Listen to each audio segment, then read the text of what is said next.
Dearest love, some things are annoying. Imagine coming home from work with some bad stomach pain and all you want to do is get to the washroom, but unlike lucky people having everything in their rooms, you have to go round to the front of the house where the 3 cubicle toilets are for the 6 chamber halls. You are privileged to be occupying one.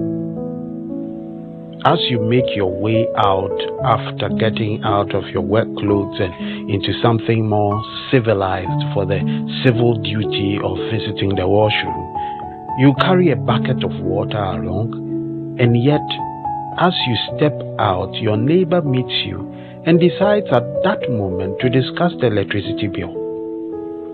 You want to tell him that you are hard-pressed and need to visit the toilet, but he just would not listen, and he seems angry about something that your brains, being in your posterior section right now, cannot comprehend.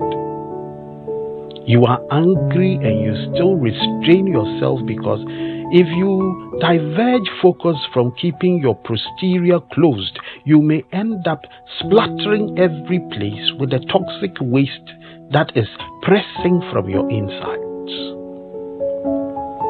As you stand there trying hard to get this man to stop talking and let you pass, you see someone coming out of one of the cubicles, and just when they are stepping out of the door, the whole section just sinks into the ground.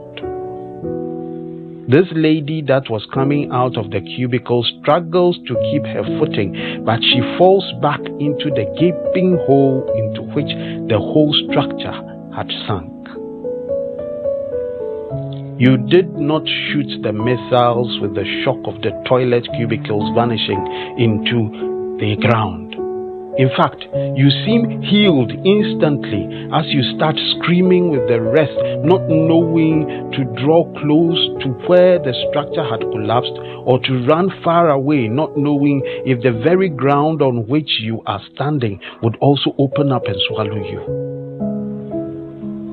That man may have been so annoying and his timing so bad confronting you at that critical moment, but now, seeing what had happened and where you would have been had it not been for his delaying you, the one that was your enemy for standing in your way becomes your only savior.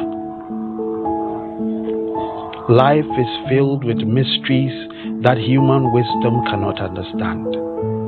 Perfect things hardly happen without a taint of misfortune. There will always seem an importance in rushing to a place of doom, and it takes a moment of restraint and obedience to an inner call to save. Standing between you and a great misfortune is always a period of humility and obedience leading to restraint and patience, which will ensure you are not where destruction has planned a secret meeting for you. He who dwells in the shelter of the Most High will abide in the shadow of the Almighty. I will say to the Lord, my refuge and my fortress, my God in whom I trust. For he will deliver you from the snare of the fowler and from the deadly pestilence. He will cover you with his pinions, and under his wings you will find refuge. His faithfulness is a shield and buckler. You will not fear the terror of the night, nor the arrow that flies by day, nor the pestilence that stalks in darkness, nor the destruction that wastes at noonday. Psalm 91, verse 1 to 6. Stay blessed, trust and obey, for there is no other way. K.